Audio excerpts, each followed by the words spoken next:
Number 7 beauty lawsuit exposes the green premium liability. Number 7 beauty biodegradable wipes lawsuit shows how the green premium is becoming a liability, not just a marketing tool.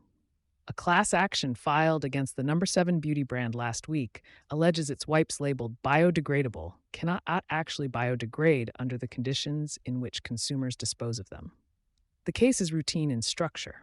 The legal theory underneath it is worth understanding for any company charging a sustainability premium for its products.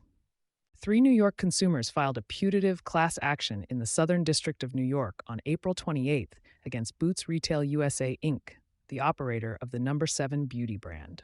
The complaint, Case 126-CIV-Z03526, alleges that Number 7's biodegradable makeup removing wipes and biodegradable cleansing wipes display prominent, unqualified biodegradable claims on the front packaging.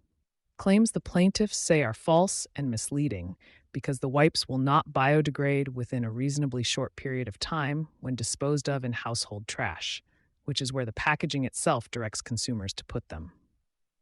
Number 7 Beauty has not yet responded to the complaint. The case is at the initial filing stage, and the allegations have not been proven. Why the green premium is the core of the legal exposure in biodegradable claims cases. Greenwashing litigation tends to focus on the accuracy of the environmental claim itself. What makes this complaint, and a broader category of similar cases, worth attention for sustainability and EHS teams is the financial mechanism the plaintiffs are using to establish damages. The complaint cites a 2025 study published in the Journal of the Agricultural and Applied Economics Association, finding that consumers pay a measurable price premium for products labeled as biodegradable compared to conventional alternatives. It also references National Retail Federation research indicating that half to two-thirds of consumers say they will pay more for sustainable products. That research isn't in the complaint for academic interest. It's there because it establishes that the biodegradable label has quantifiable economic value, and that when a company charges that premium for a claim that doesn't survive regulatory scrutiny, the premium itself becomes the measure of damages. Plaintiffs argue they paid more than they would have for a product honestly marketed, or would not have purchased it at all. The price premium is what converts a misleading label into an economic injury under New York consumer protection law. What the FTC Green Guides say about unqualified biodegradable claims and landfill disposal. The regulatory standard here is not ambiguous. The FTC's Green Guides, codified at 16 CFR paragraph 260.8c, state plainly that it is deceptive to make an unqualified degradable claim for items entering the solid waste stream if those items do not completely decompose within 1 year after customary disposal. The guides further specify that unqualified degradable claims for items customarily disposed in landfills are deceptive because landfills do not present conditions for complete decomposition within 1 year. The complaint alleges that Number 7's qualifying language, buried behind an asterisk on the back of the packaging and referencing EN 13432 and ASTM D5511-18 testing standards, does not cure the problem. EN 3432 is a European standard for industrial composting, not landfill conditions.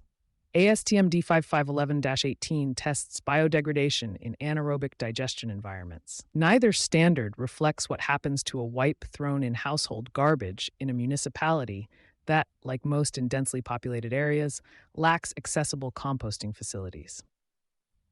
The complaint also notes the particular irony that the back of the packaging instructs consumers in all capitals to dispose of the wipes with household waste, meaning the company simultaneously directs consumers to a disposal method that renders the biodegradable claim inaccurate. What sustainability and EHS teams should take from this case? The Number 7 case follows a pattern that has produced FTC enforcement actions, state attorney general investigations, and an increasing volume of private class action filings.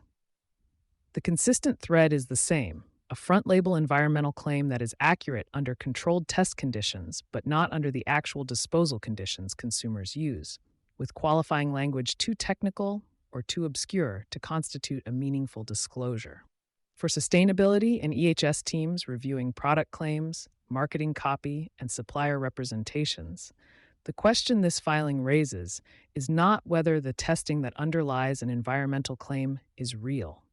It's whether the claim as consumers will reasonably understand it on the front label reflects what actually happens when they dispose of the product in the way they typically would. The FTC's standard is consumer understanding under customary disposal conditions, not laboratory performance under optimized conditions. The green premium research cited in the complaint is also a signal about where litigation is heading. As consumer willingness to pay for sustainability claims grows, the economic injury calculation in greenwashing cases becomes more concrete and more legally viable. A premium that once reflected marketing advantage is now, in litigation, the quantification of consumer harm. You've been listening to Sustainability Soundbites by Environment and Energy Leader. For partnership opportunities, please reach out to our team.